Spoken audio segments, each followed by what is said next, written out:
We are live. We are live. Good afternoon, ladies and gentlemen. Welcome back to The Turning Point. Hope you're all doing well. We have a lot to talk about, but first, we wouldn't be doing a service if we did not talk about the Olympics. For those who did watch the opening ceremony, it was deeply disturbing. It showcased what appeared to be a satanic ritual, very similar to what you see in a lot of today's dumbed down music videos. And many of us already know how dark the music industry is and notoriously influenced by these dark demonic themes. And this is why we have to be very mindful of what we're watching, what we're listening to these days, because there's a lot of subliminal programming at play through the artwork, the colors, the songs, and the themes.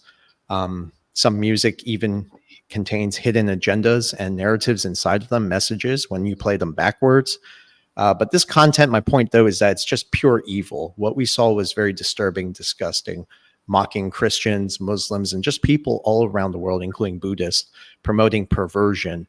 And without getting into too much scripture, I think what we're seeing here mirrors very similar to what the biblical stories of talk about the Sodom and Gomorrah, and also the early stages of the fall of Babylon.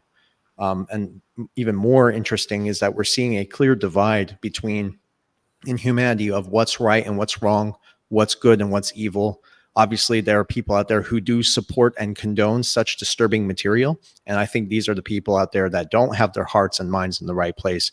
And that makes it very dangerous for the rest of us because if you call this stuff out like we're doing here, you're going to see later on, people are going to start calling us, accusing us of being anti-Semitic, racist, and just discriminatory against human rights and so forth. But my point, though, that there has to be a drawn line because, the perversion is leading to more extreme behavior, like allowing children to undergo gender alteration surgeries. And that's, I think, all this disgusting corruption, what we've seen is bringing us to the current state of moral decline. And just to clarify, that everything we're seeing, this mindset that's being pushed onto us, is about dividing and conquering humanity, to reshape the human body, and even with technology, and just promoting more perversion. So we are in the early stages of societal collapse. And the important thing is that those out there with pure hearts are being shamed, unfortunately, into silence. And we have to change this. This has to change. People need to voice their opinions. We have to draw a definitive line. Because if we don't, eventually these people are going to try to overrun us, and that will lead to violence. And we just can't allow these sick criminals, these pedophiles, to really hide behind equality just so they can dictate how we need to live moving forward. So I just wanted to put my 2 cents in. I want to hear from you guys. David, let's start with you. Well, and I didn't view the whole thing, but I saw little clips of it and things like that. And you're right. It's like an attack against anything that represents a position of faith or a standard of, moral consciousness and things like that. And the thing is, it had absolutely nothing to do what these games are about. It had nothing to do with sport, had nothing to do with anything about competitive nature of sport and the joy of all that and all and everything like that. It was not really art. It was just licentiousness on a level of outright debauchery, and I agree with you. I think the imagery that you portrayed there, the whole idea of Sodom and Gomorrah, and we know the story of what it represents. It was a society that had just given over to every base, desire that they wanted. And, historically, we saw what happened there. The whole thing literally collapsed. And so, it was really something truly wild. And, it was actually an embarrassment, that is for sure. Yeah. Vendel, I'd like to get your take. It was wild. Yeah. Disgusting. Vendel, what do you think? Well, you already know what I think, but what I will say is this just showcases and highlights that there is evil. This just brought them even more out of the shadows and just shows you that there is this other side, this evil, this corruption. And obviously those people that were responsible for allowing that to take place and actually probably directed and produced it do believe in a God, and it's not the God that we believe in, it's the opposite side. So they didn't do that for no reason.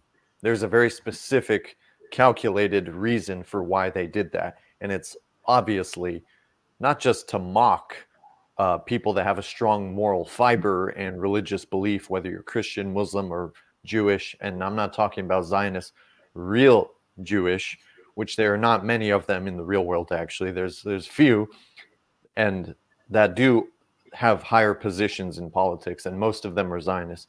But they were mocking people that do have a strong religious belief and faith in a superior creator, a being.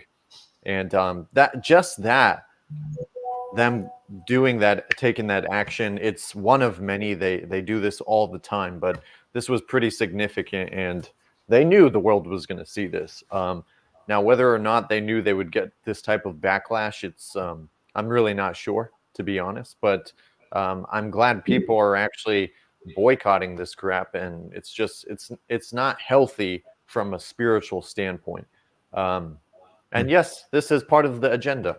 I mean, for anybody knows what their ultimate plan is, there's multiple agendas they're trying to achieve simultaneously, and one of them is corrupting the souls of people and disrupting humanity's biological nature, which is a male and a female, and push this other filthy nonsense onto the public. And as more people start to see this over time, if nothing's done about it and it continues, this is how you normalize things. Yeah. Nicely said. Yeah. Edo. Well, first, I would be surprised if they wouldn't take this occasion to perform sort of a satanic ritual. And I think that's what it has been about. Happily enough, I only watched a couple of minutes. I mean, it was enough for me. I couldn't stand more. I think the degree of degeneration that was displayed on for everyone virtually in the world to watch that. And I think that's very disappointing because they had an opportunity to actually inspire people. I mean, people are there for competing, and they had the Olympics here in Greece in 2004. And I watched some of the highlights of the opening, and it was nothing related to that horrendous political thing that we saw in Paris. So, as someone that is based in Europe, I just say that I am completely ashamed of what France has been doing, especially with this ceremony. We know there are other major problems in Europe right now, but ultimately the end goal has always to be to destroy the traditional family. And I always spoke about this because if you don't have a strong family on society, then you have citizens that are relying on the government, and that's the way that they have been putting this agenda forward. So they send the children away from the mother to, I call it not even universities anymore, I call indoctrination camps. And that's the way they have corrupted society. And what we have witnessed in Paris in this week, for me, is completely embarrassing. And I think us as Europeans should actually do something about it. I think if we keep accepting everything that they have been putting forward, I mean, what's going to be the world 5 years from now? It's scary to think about it. You make a good point. It's very scary, actually. Very, yeah. Yeah. Anyways, it's a deep rabbit hole, and I'm just glad we got to talk about it a little bit. At least give some food for thought. People can think about this and do their part, is to voice their opinions and share their beliefs with other people. That's the only thing we really can do, and that's why I'm just glad we got to talk about it. It's a real service. If you want to serve God, that's how you're going to do it. Tell people what's right and what's wrong. And this is just wrong, and it's just disgusting too. So let's move on now to finance. We saw what happened with the Bitcoin conference. Trump attended, and a lot of other people. The fact that, you know, these big political figures can show up to an event like this, and just the fact that all this marketing for Bitcoin is there. It's just, for me, I'm not surprised, you know, how many people just can't see what's really happening behind it. And, you know, I think many people are really just naive enough to believe whatever they're being told by prominent figures like Trump, Vance, Michael Saylor, Michael Saylor, right? Yeah. I Yeah. called him Michael Taylor once, but Michael Saylor, many people don't know this. He's a coke addict who lost $1 billion in the dot-com bubble because he made the wrong bet. I think he's doing the same thing again. And it's just, there's so much market institutions propping this stuff up behind the scenes, and it's a bubble. And I don't think people have considered even what's taken place behind the scenes, the actions that have already been put and set into motion by the very same institutions people are attacking, yet allowing them to support what Bitcoin advocates are for.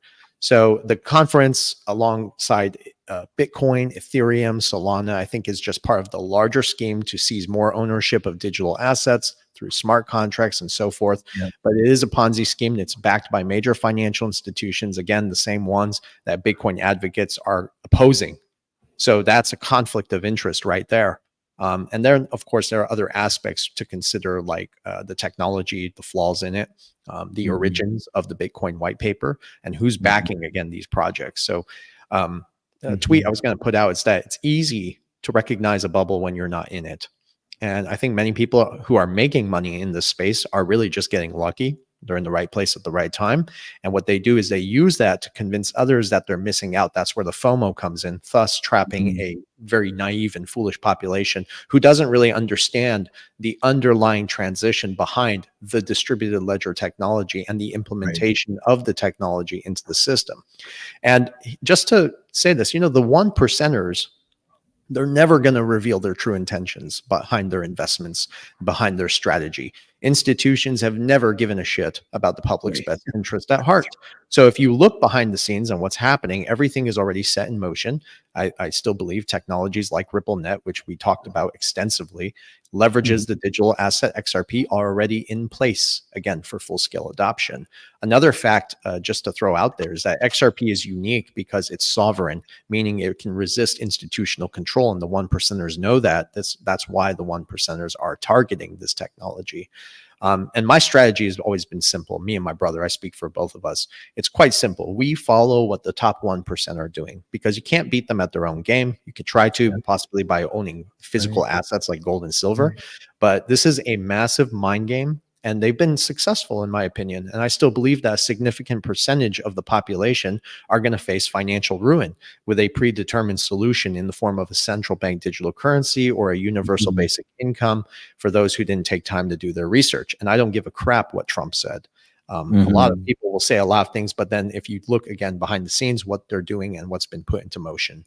So, David, your thoughts? Well, when you think of the historical rationale, for Bitcoin, because of the white paper that you're talking about there, was to go kind of against, it was a reaction to the 2008, 2009 kind of deal.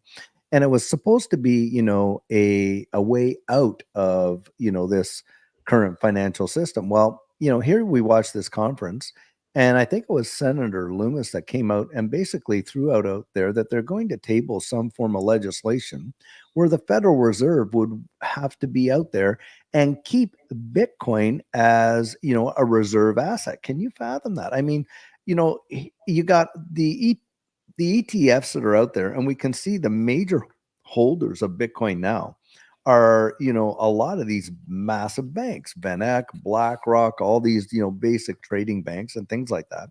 They absolutely control the market for Bitcoin right now. So this whole idea that it's decentralized is insane. It's not decentralized. And I think it was RFK that said, look, if he gets elected, he's going to make it so that the United States holds something like, 1 million Bitcoin or something to that effect. Right now, I think they control 210,000 Bitcoin is what the US government holds. Look what just happened when Germany dumped 50,000 Bitcoin onto the market. That was a sheer and utter manipulative move that they did. And I don't think that they did not communicate with a lot of the big players. I believe absolutely that they did. That, and some, knew this was coming. It would not surprise me to see some short positions that were out there just lapping it up. And this is the deal. They all profess that they want free, open, fair markets. But when you watch their behavior, it's anything but that, right? I mean, we've watched that whole dog and pony show, with Bill Hinman, Jay Clayton, and all the, the whole Ethereum free pass deal, and now look at like what's happening with the holding of these assets. And when you think of XRP and you think of, the ecosystem that it represents, and it does absolutely transcend borders in this regard. Of course, people will throw out there, well, Ripple holds this big escrow. I do believe, okay, there's some, some merit to that observation. But by and large, it's because of the infrastructure that's being laid. You Right. said about the one percenters. I think the one percenters have been absolutely at the heartbeat of this transition into this new digital economy. And even with Ripple, XLM, and this and that, these are the folks that are out there working with these guys to develop central bank digital currencies. I mean, Right. it's their technology that's doing it. I think putting a person's hope in certain individuals, like people will do with Trump. I mean, even when Obama was running, he became almost a messiah figure, and people are treating Trump like he's a messiah figure. Now he's a human being, and when you pass that threshold of admiration to worship, which it seems like in some cases it's happened, you kind of lose perspective and you're not able to kind of listen to any kind of critical thinking, and say, well, look, how will this play out down the road, kind of thing like that. I think it's vitally important that we do that. Now, I am a libertarian. I'm not going to support any kind of ideology that's going to lead us down the road where it's big government and controlling and pulling all the strings. And we know that it's one of the greatest temptations that most governments around the world are facing when it comes to the ethics behind their central bank digital currencies, right? Because it's all about control and information, the flow of information, who's allowed to participate in the economy, how are they allowed to participate, and on and on. For instance, if we were in a CBDC system right now and we were living in a kind of like a government environment that didn't really like what we're talking about right now, we could finish this conversation and find out that our assets have been limited as to what we're able to do with them. Mhm. Maybe we can buy our groceries, okay, but we can't go out and trade that for physical gold. You ever think Yeah. of that? I mean, And that's kind of what kind of groceries are we buying too? yeah, and exactly that. I mean, maybe they'll decide, hey, you bought too much potato chips this week. You're going to have to buy more broccoli before you'll get the credits. I mean, I don't know. We don't know, but we do know this: we lose our autonomy at least. Mhm. Where they know every transaction that we ever made. Kind Yeah. of thing.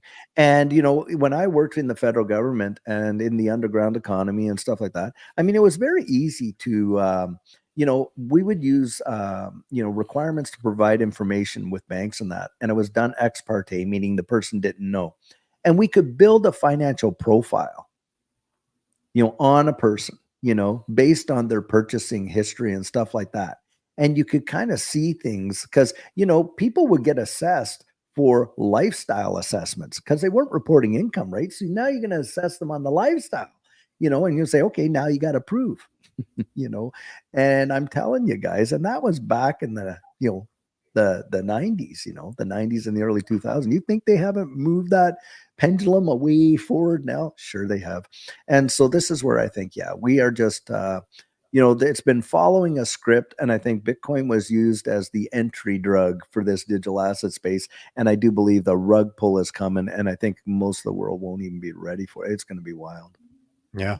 I put a very interesting tweet trying to cover this in a very small message. You only have so many characters to say what you need to say. And I hate having to stretch it out because I don't like when people have to click more because then they're not going to read the whole thing. So I try to keep everything short and condensed, but I really think this is okay. How BlackRock's getting into tokenization. And this is something we Yeah. learned from, we already knew this, but we had a discussion with Francis Hunt. By the way, part 2 Right. comes out tomorrow, Oh. where he was saying that BlackRock's heavy in tokenization. But then again, BlackRock has been co-opted with Bitcoin, Ethereum, and Solana. So if they wanted to pretty much control and seize all your digital assets, that's one way to do it. And that's, again, why XRP is very unique. XRP actually is sovereign, and it promotes that decentralized financial system where the 1% can wield their influence into the other system. This is what I was talking about. It's a 2-tier system.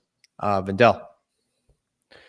Yeah, so a few things I want to say, and I'll make it brief. So there's this false narrative and misconception that I'd like to debunk for a lot of the crypto investors out there. Whether you're an XRP investor, Bitcoin, doesn't matter. You have to get this straight, and please understand this. The misconception is that decentralized finance, the blockchain technology, the XRP ledger is going to make all transactions 100% transparent. So, for example, BlackRock, Larry Fink, all these central bankers, elites, politicians, they'll be transacting and it will all be transparent in the open. Wrong. Not happening. I was a banker for 4 years, and I can assure you that privacy is one of the key elements for banking that will never disappear. Banking will evolve. David and I, we talk about this all the time, and so do Versan and I. Banking will evolve. Their roles will reshape and change as it evolves. But the privacy aspect of it is one of their biggest key elements that keeps them in business. So that's where the private ledger comes in.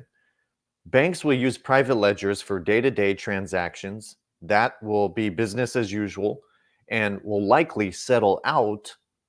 It could be on a daily basis, a weekly basis, or a monthly basis, and they'll settle out through the public ledger. And you could have probably the liquidity hub that will be in the middle of this. But the point I'm making is that this whole idea of everything will be transparent, all transactions, for example, Larry Fink moving money, it would be transparent. No, that's the biggest nonsense and misconception I have ever heard in my life. That is not going away. There's going to be private ledgers and public ledgers. Private ledgers will still be day-to-day transactions, business as usual, and then they'll settle out on the public ledgers. And there's plenty of information to solidify that information that I'm giving right now and that claim I'm making, but that's going to be the case. So people have this wrong idea that everything will be open.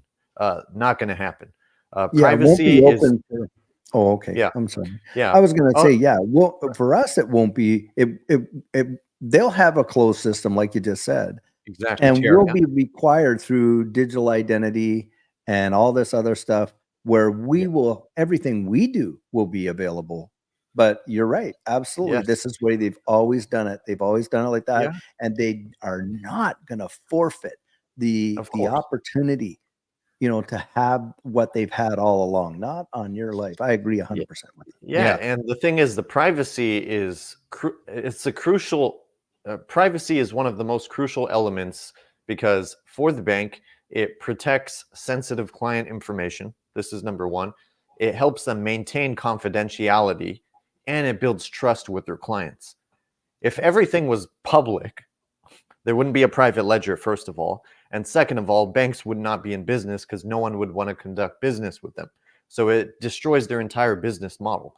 What banks are doing is they are evolving as the technology and innovation evolves, where they can still maintain some level of control and not lose everything.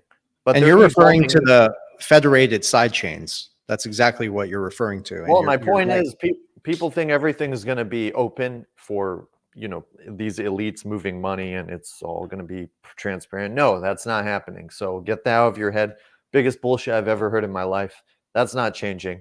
And the truth is, I know people can argue, what if they change the laws? Well, there's this famous Rothschilds quote that goes like this: give me control of the nation's money supply and I care not who makes its laws.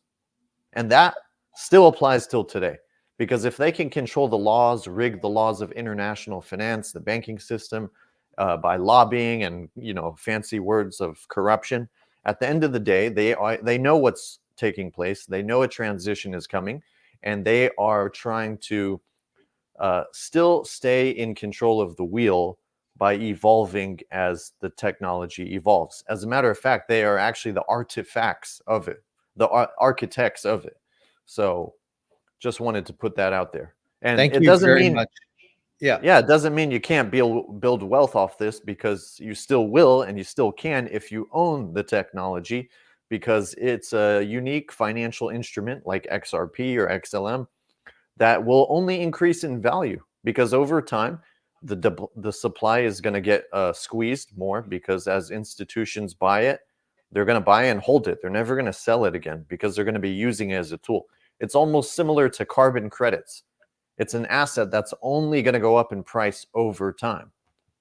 Agreed. Nicely said, and thank you for clarifying that.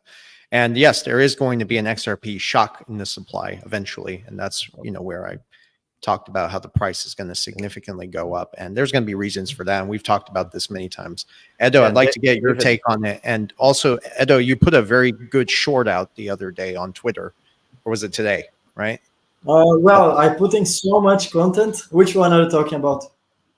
Let's talk about the supply shock, but I want to get your take first on everything we talked about. There is this misconception, especially from Bitcoin maximalists, this is not 100%. It's not a war. It's not about the tribalism. What I have behind my wall here, that's Bitcoin white paper, because I was once a Bitcoin investor, and that's how I started in crypto. And I had this misconception that banks would disappear, and we live in the beautiful world where all the finances are going to move in Bitcoin.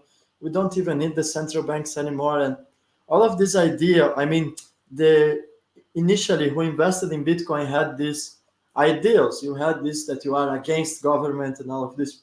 But this has changed gradually. And if we look today at Bitcoin white paper, you will see that it has failed as a currency.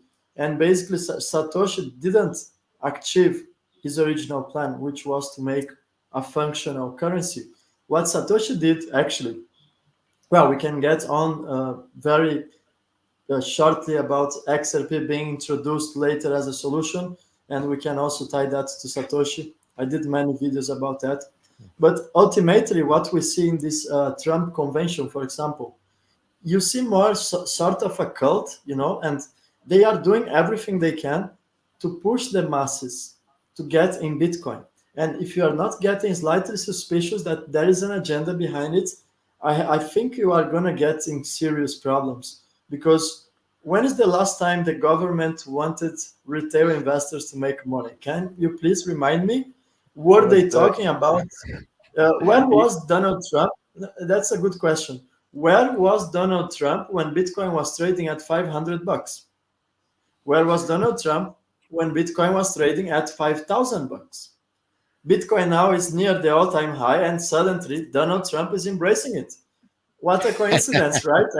Ido, can I add something to what you just said? You know how you said when was the last time? Okay. Well, when was the last time they were trying to push something on the whole world that backfired? It was the shots. Yeah. So that was 4 years ago. 4 years ago, exactly 4 years ago. Exactly 4 years ago. And they programmed by the way, that's very coincidental as well. They programmed every Bitcoin halving to happen in the same year as the elections. That's also something that we should pay attention to. And by the way, I had a very viral video about XRP, was getting over 200,000 views on TikTok, and it got removed because I violated the community guidelines. So you don't hear, that's correct.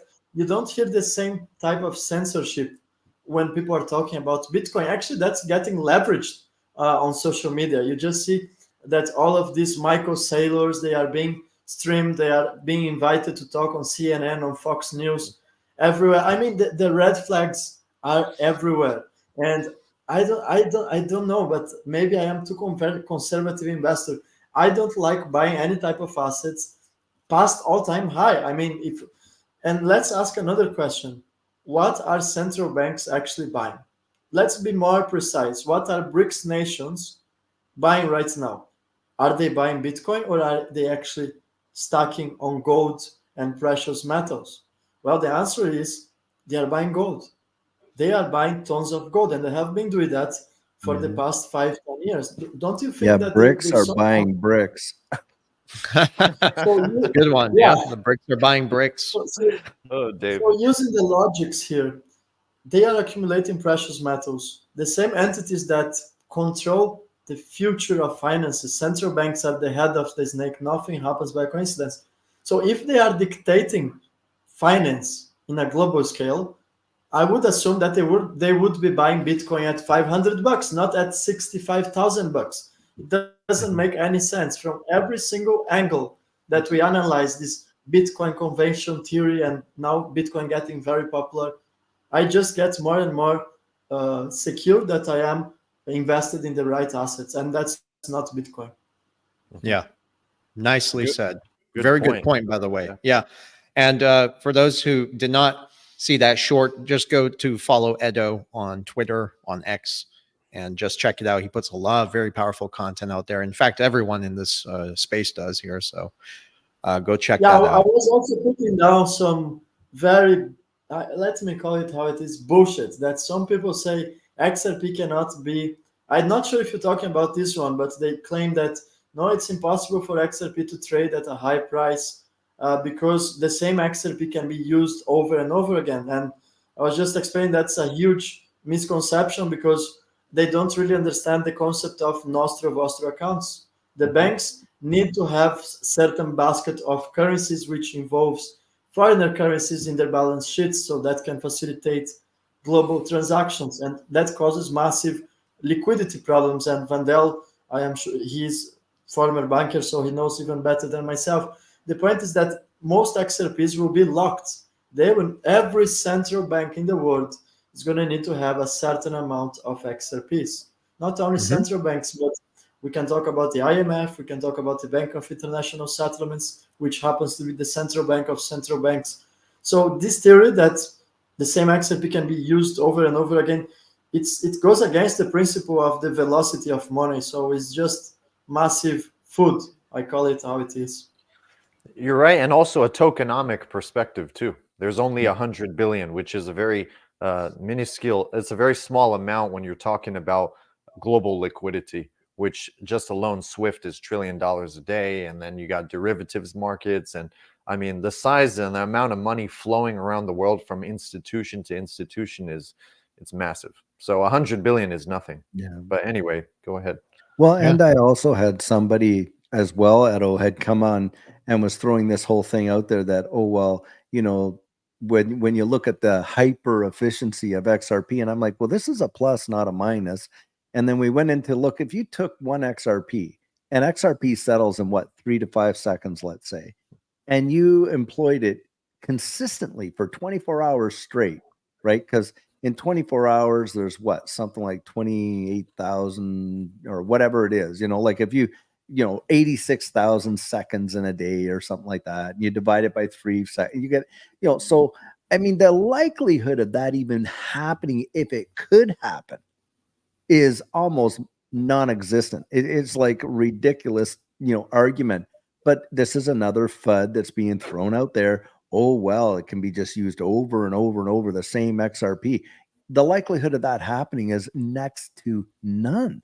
In fact, any of these digital assets, Bitcoin included, it once it's created, it's not like, unless we burn it, if it's in the ecosystem, it can be used multiple times. That's true. But the fact is it won't. The fact is it won't, just because of the nature of how money moves. It just won't. Yeah. And if I may add, also XRP was designed for infinite scalability, meaning there is no limitations on its price. And just as it becomes universally adopted, accepted, and extensively used, which is the case, that's where this is all going, it's eventually going to absorb all the money in circulation. And that's going to improve its liquidity and then drive the price even higher. Yeah. Real world asset tokenization is one of the biggest issues when it comes to XRP and the XRP ledger, because almost anything can be tokenized on the XRP ledger. And we know that real world asset tokenization, it is coming hardcore. They're tokenizing gold right now. We're talking about tokenizing other commodities around the wide world. Now, people say, well, certain assets will never be tokenized. That's hogwash. Utter hogwash. You had better believe they're going to be tokenized. I mean, you got Larry Fink out there talking about the tokenization of securities. Tokenization that of is the trees. next evolution of the market. And so, I mean, you look at a commodity like oil, which has made the lifeblood of the wide world, let's be honest, and that kind of thing. And look at how it's traded on just in the equities market and commodities markets and future contracts and all this and that. You mean to tell me you don't think that those things are going to be tokenized? Yeah. Well, what's interesting is now I just want to,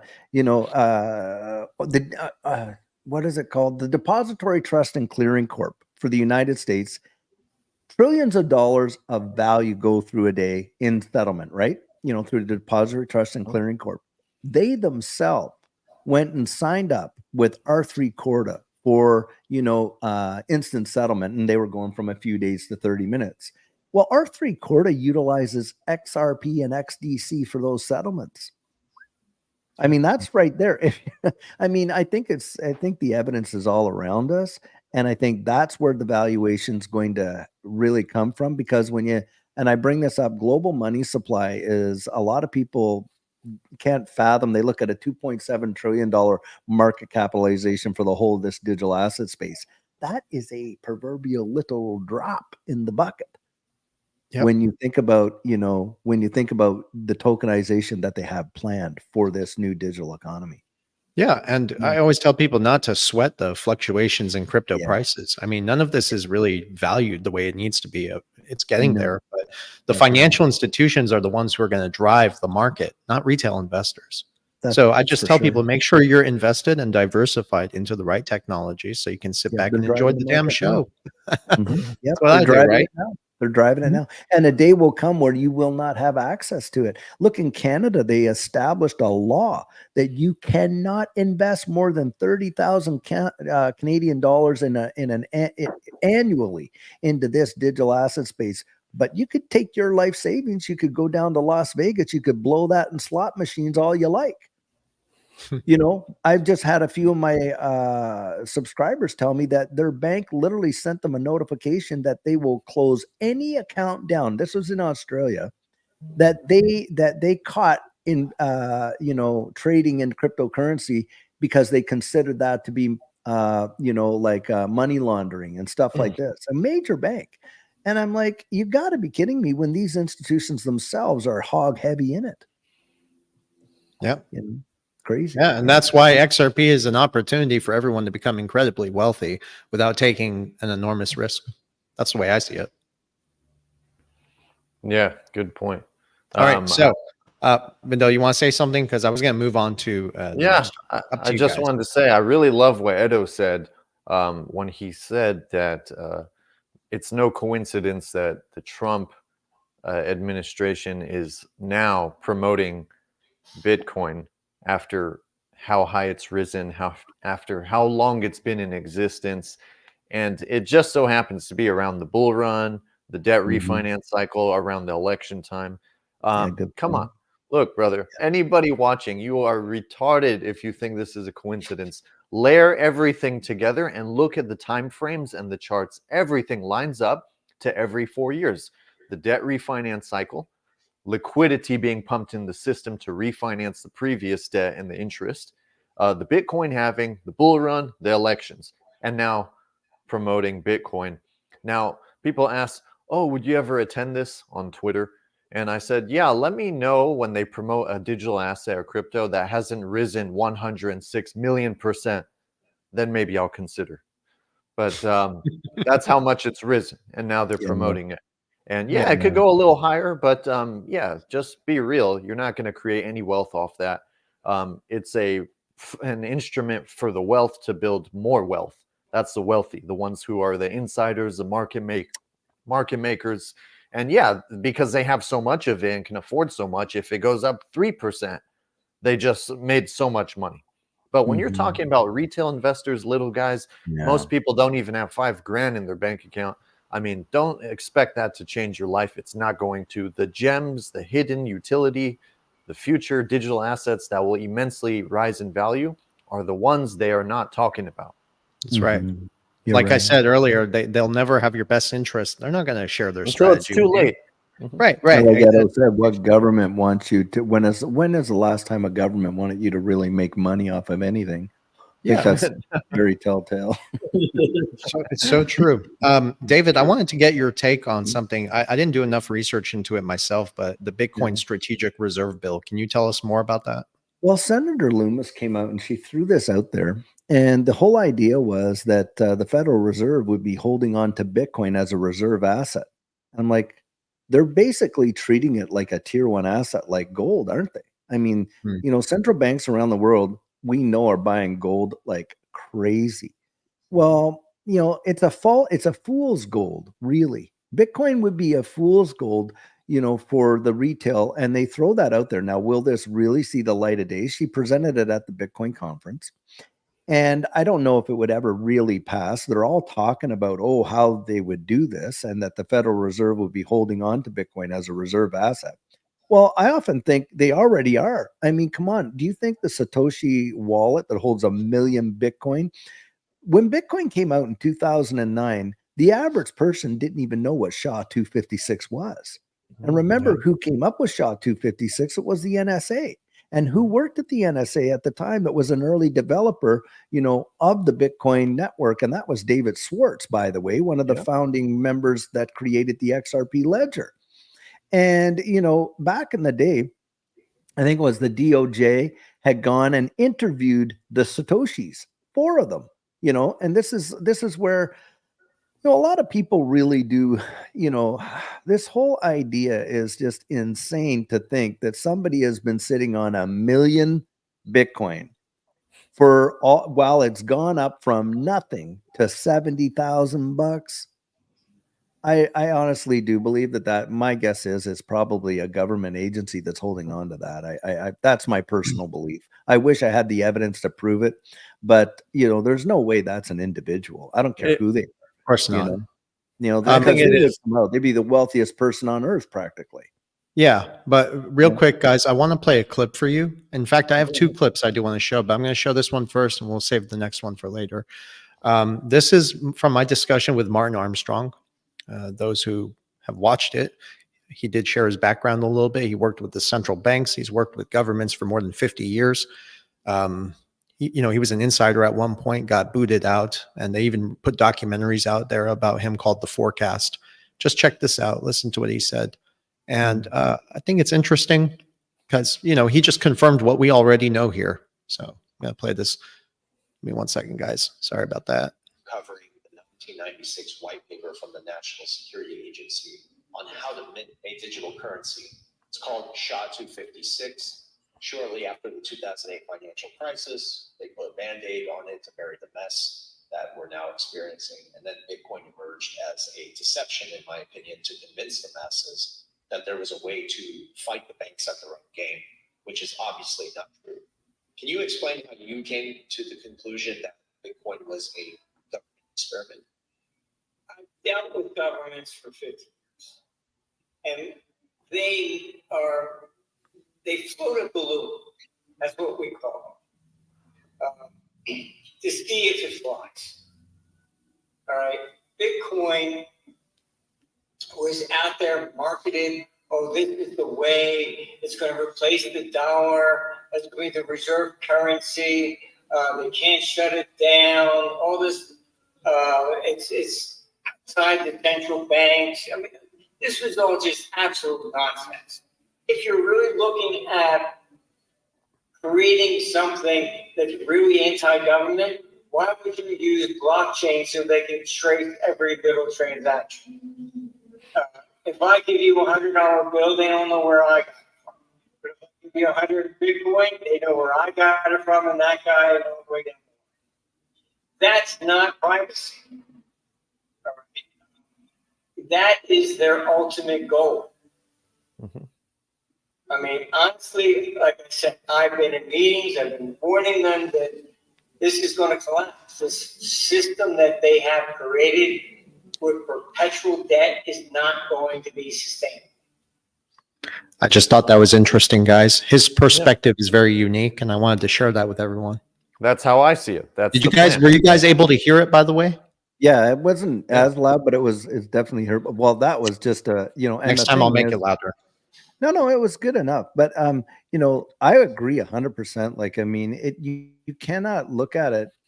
I think if you take an independent look at it, and from when it came out, what was going on in the world financially at the time, and the whole idea that was behind it, and everything like that, and it's can I share? I was back in that time frame. I was working in the underground economy as a special enforcement officer for the tax department in Canada. So that was between 2008 and 2011. And Bitcoin came out, of course, as we know, in 09. By 2010-11, do you realize a lot of people in the underground economy were utilizing it as a means of consideration? Why? Because they believed it was untraceable. It was probably one of the biggest mousetraps that had ever been set for these folks, because it was very easy to track it all down. And that's what we were doing. Like, it was part of what we would look into when we would look into these people that did not want to report all their income and this and that and how they were transacting. And they were looking for a means of consideration outside of the system. Well, the thing is, it was probably one of the most traceable forms. And so what he's saying there is absolutely right. It was the absolute loss of privacy. It And wasn't firsthand because this Yeah. was a piece of Mhm. this was an element of your work that you conducted Yeah. on a regular basis, David. Yes, that's what we did. Yeah. We and that's the thing. tracked the money. Mhm. It makes perfect sense, because from a logical standpoint, you don't have to be a genius, but if you want to be outside the system, it's cash. Okay, it's obviously worked for years and decades, but they don't like it because they can't track it. All right, that's Mhm. what Yeah. that's it. Mhm. That's all And it is. taxes too. They want to be able to tax Okay. you, Yep.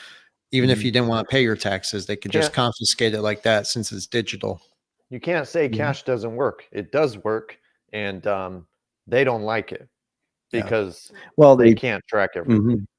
Well, Oh, and look at you got in Europe. Edo knows this. They've literally established legislation that makes it a criminal act to transact in over €1,000. That is insane. It's the legal tender, and yet you can't take $5,000 and literally go down there and buy that used car from the guy down the street without committing a crime if you use cash. Isn't that right, Edo? 100%. That came from the president of the European Central Bank, Christine, Christine Lagarde. Yeah, Christine. Who used to be the head of the IMF, by the way. Yep. Yeah. Zionist And- lady, by the way. who has a picture with Ripple, Brad That's Garlinghouse, right. by the way. Yeah, they've could go on already with set the many, stage, by the ways. guys. I mean, you can see the handwriting on the proverbial wall. Come on. Yeah, No, I mean, she's so at this point, really, it's a waiting game. It really is. And Mm. what needs to be, I think, what we need to pay attention to a little bit is the show that we see in the political drama, and that's really what's captivating the public attention. And I'm going to shift the conversation, guys, into what we're seeing in the political drama. There's a lot of bullshit going on between Biden and Harris. Okay, and just to clarify one more time, that regarding the political system, it's so clear they're both corrupt, they're easily bought off, and we don't have real representation. This is clear.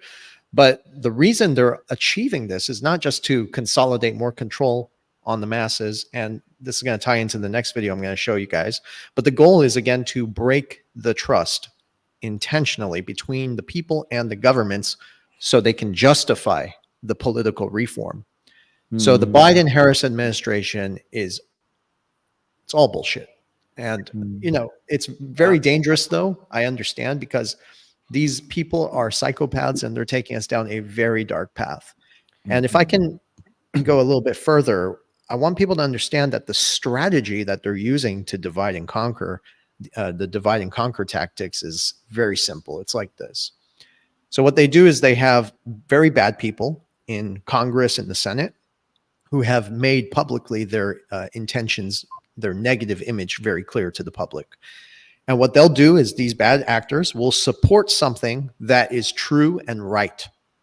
And what that does is it creates a situation, a dilemma, because the average person cannot stand behind that individual because of their bad background, even though they're fighting for something good.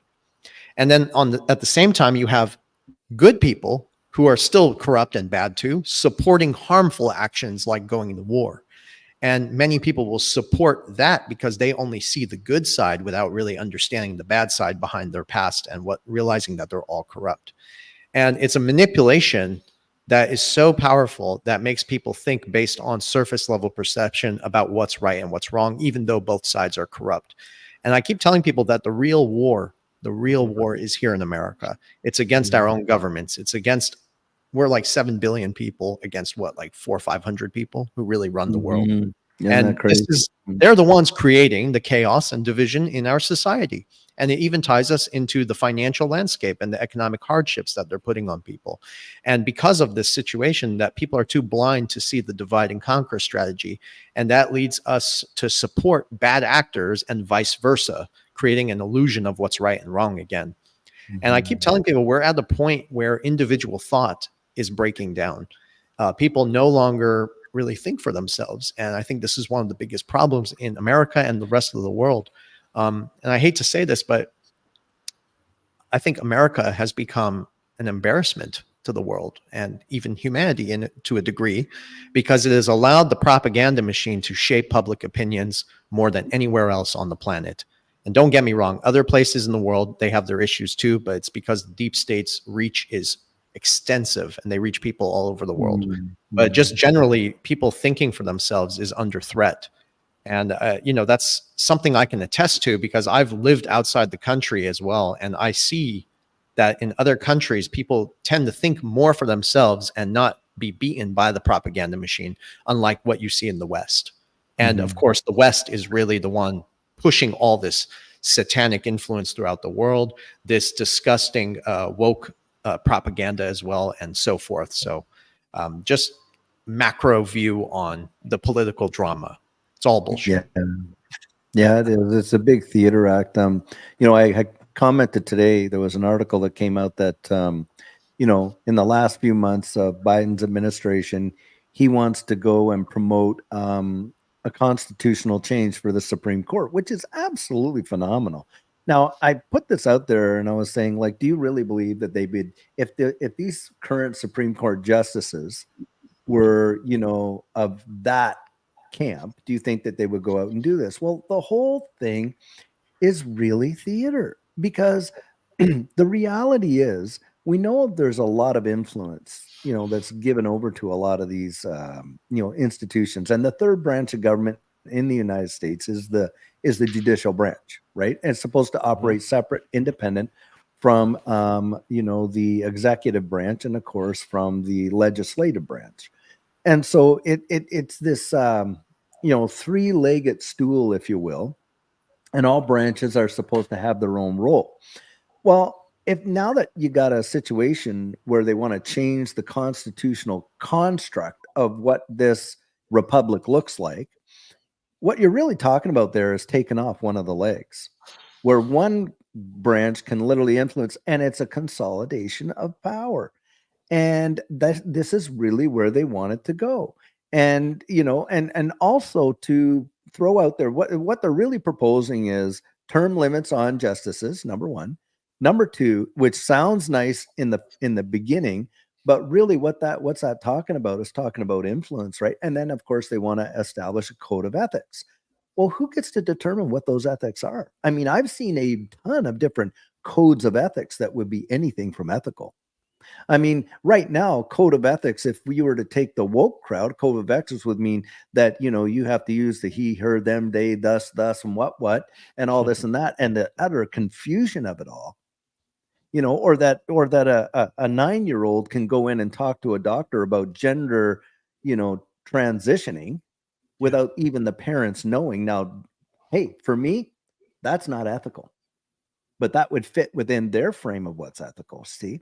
And this is the whole deal. It's like they will drum up this, they will campaign on this, they will get the rah out of it and all this and that, and it'll sound all rosy and everything. But who at the end of the day is deciding what the litmus tests for these things are? And another one they want to throw out there is they want to make it so that, and and this is what they say: oh, no one should be above the law. Therefore, we want to make it that a sitting president is not exempt from crimes that they commit in the office. Okay, fine. who decides what those crimes are once you're out of office? We're not talking about, see someone taking a gun and blowing someone away and he's exempt from. No, what we're talking about here is, what they're doing right now, the weaponization. And there's a goal in mind, because it's all about divide and conquer. Like you just said, it's about fomenting this kind of great divide with people, to the point where they have literally they sit back. It's like, I had a sister as a sibling, and my brother and I. And what my sister would do, she'd go out there and instigate a big thing. And then once the snowball got rolling, she'd step back and let the whole thing unfold, right? Well, that's kind of what they're doing. These 1% leaders that have an agenda here, they're just getting all of the mess going. And then they just kind of step back and let it go and do what they wanted it to do. They get their end result. They get the instability. You're right. Most people are not exercising critical thinking, Versan. Interesting. I was watching, I think her name is Whitney Webb, and she was a commentator. I was listening to this gal talk, and she was talking about like the dependence on AI for a lot of content and stuff like that. A lot of people are doing. And one of her concerns was, and it's been, shown to be medically true, that because people do not use certain faculties, like for problem solving and things like that, they end up losing the ability to do that. Why? Because they haven't exercised those parts of their brain, the synapses, the organ itself, not just the mind, but because the mind is not, being stimulated. Well, the brain is not reacting to that. It's not creating that. Like the muscle matter that we need. The muscle. Yes, exactly. Mental muscle. That's perfect analogy. And as a result, we get to a society or a change in society where people just aren't able to think outside the box for themselves that way. And this was one of her concerns about the reliance on AI to do our thinking for us. Well, we're almost there. It's kind of crazy. And I think, Edo, you were talking about something earlier about the hormonal aspect. Maybe you can throw that out there. Would you like to go, Edo? Go ahead. Yeah. Can you guys hear me? I was Yeah. a bit muted, I think. Yeah.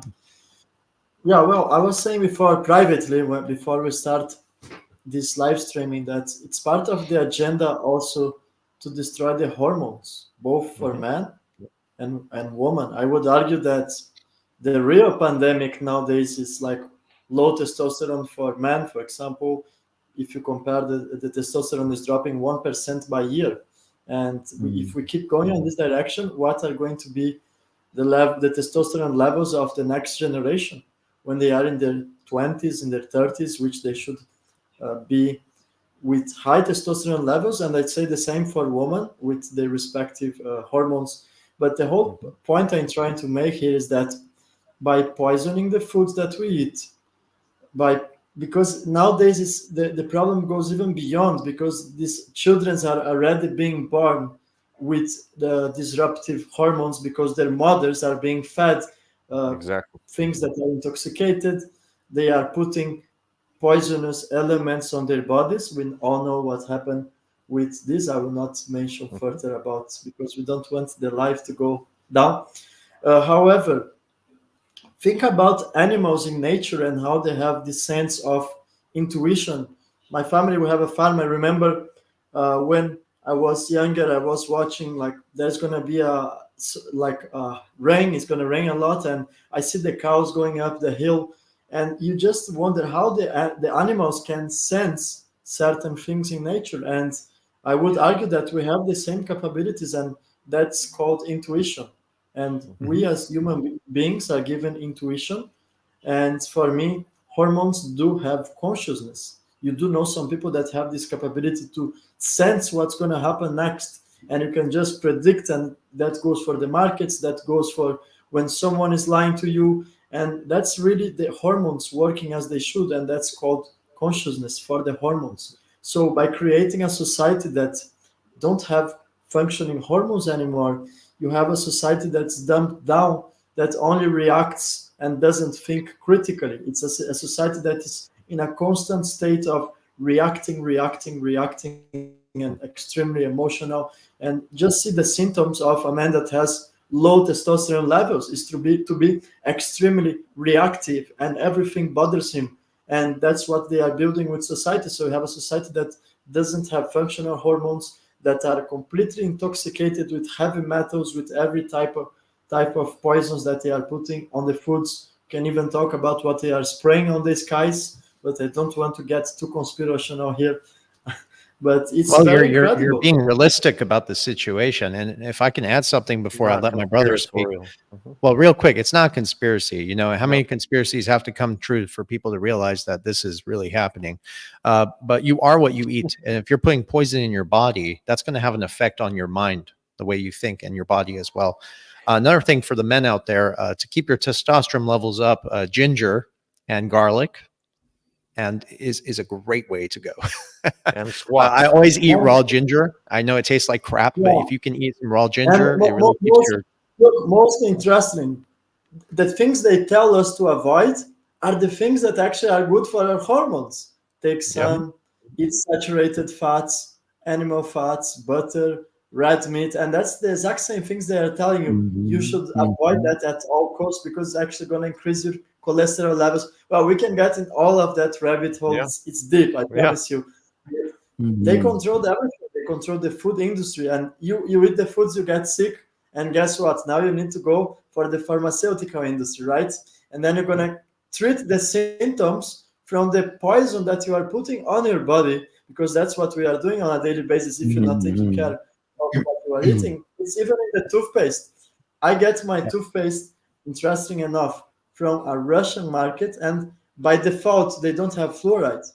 Yeah. If I you get are mine taking from India. fluoride, yeah, they Mhm. they are injecting uh, toxicity in your body, something that is chemical. You should have a prescription to use fluoride.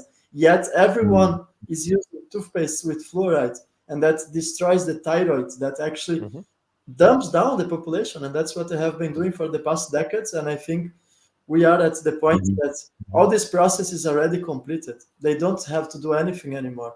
90% of the people are just Not going with their much. agenda. And the outcome is a mass of individuals that don't have critical thinking anymore, don't have hormones, don't have moral values. And that's a very scary place to be Yeah, it's very Yeah. sad. when you are surrounded by Beautifully these said, people. and thank you for putting that out there, Edo, Well, because that's health is a very important contributing factor in this whole transition, anyways. So, Vendel, did you want to say something? Yeah, I want to say Edo's right. That's how they dumb you down. They don't just poison your body; they poison your mind. And of Mhm. course, with chemicals, misinformation, propaganda, subliminal programming, subconscious programming through music, mainstream media, TV shows, everything. It's poisoning your body and your mind. So, Right. yes, this affects your intuition on a hormonal level. It affects your judgment, and that's how they keep you dumbed down. And they have to do this because if they don't, uh, their agenda and their plans will not work out as well as they want it to. They will Mhm. get a lot of backlash from people like us, and we're actually a minority. So imagine if Minority. everybody was functioning with a clear mind, strong intuition, good faith, the system would be collapsing already as we speak because Yeah. people would figure out what's going on.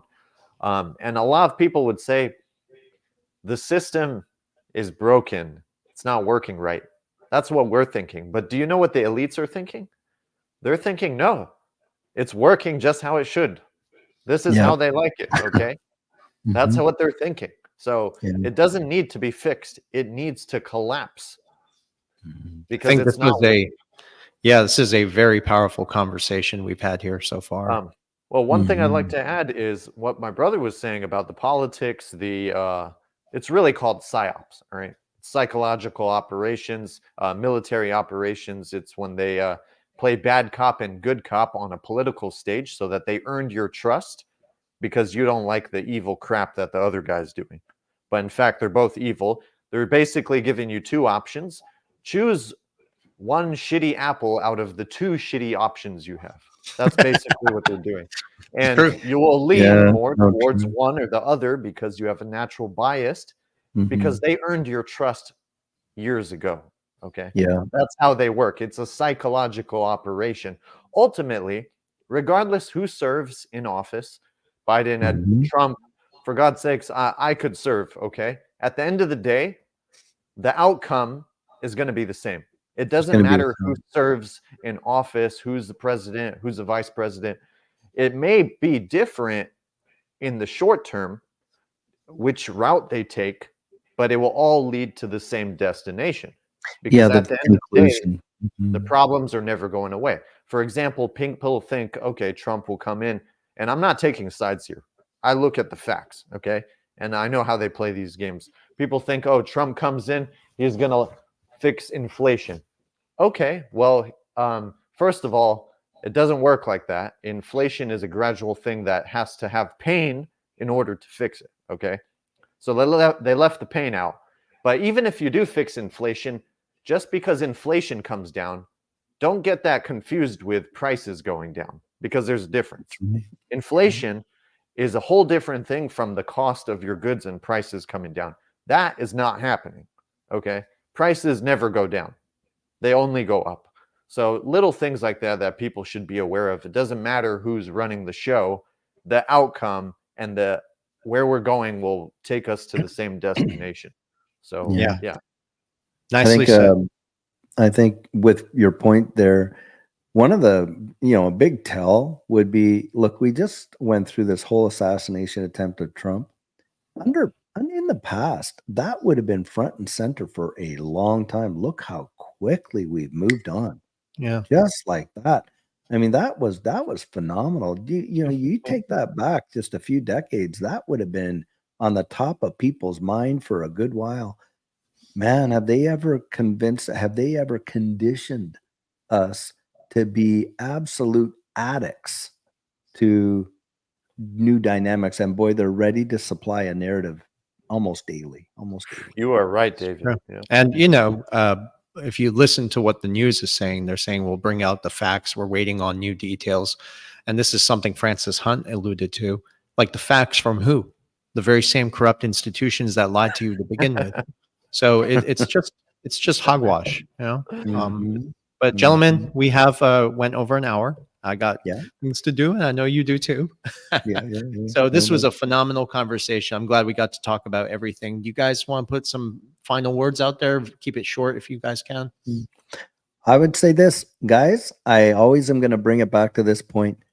The people on this panel are out here to the best of their ability to give you food for thought, not to make decisions for you, but to give you information so that you can have that critical mind and make those decisions for yourself. Now, I would just like to promote my friends here in this capacity. These guys here, they actually go out there, they make themselves available where you can actually get coaching one-on-one with these people. And I'll tell you what, the value that you get when you do that is truly phenomenal. And I would just, encourage you, just seek some of this counsel out. If you're thinking about these things, they have your best interest at heart. We all want you to make it. We want you to make it. That is a fact. We know that we're going to get shot down for really coming out and saying a lot of things that we do and laying it on the line there, and this and that. But there is a small window, in my estimation, of opportunity available to people to educate themselves for what's coming. And that window one day is going to close. Don't let it close on you. You owe it to yourself to get as much information as you can, before that happens. And, you're talking with people there that literally these guys have access and conversations with some major players, on the global scale. This interview with Mr. Hunt and stuff like that, you have a resource there. And I just say, for your benefit, you might want to go out there and use it. And we care about you, that's for sure. Thank you very much. That was very kind of you, David. I really appreciate it. True, I Vice believe it. versa. Same goes to Yeah. you as well. Yeah. Please, to the audience, thank you for all your support and your kindness. And just please share this information with people if you can. Subscribe to the channel. Follow us on X. We're always putting out good information. And we don't like any of the noise out there like some of the other channels are doing. So, Edo, any final words? Want to say bye? Yeah, just want to send a special thanks for the kind comments. We had almost 2,000 people, and surely thousands of people will watch the repetition, which you can find on the multiple channels that we have streamed today. And lately, please be very careful with scammers. Don't send your XRP to nobody, and don't trust, because Agreed. there is many of them that are creating fake accounts of myself, of Versan, of Vandel, of David. We will not actively reach you out asking for XRPs or anything that will double your money in like 20 minutes. This doesn't exist in the world of crypto.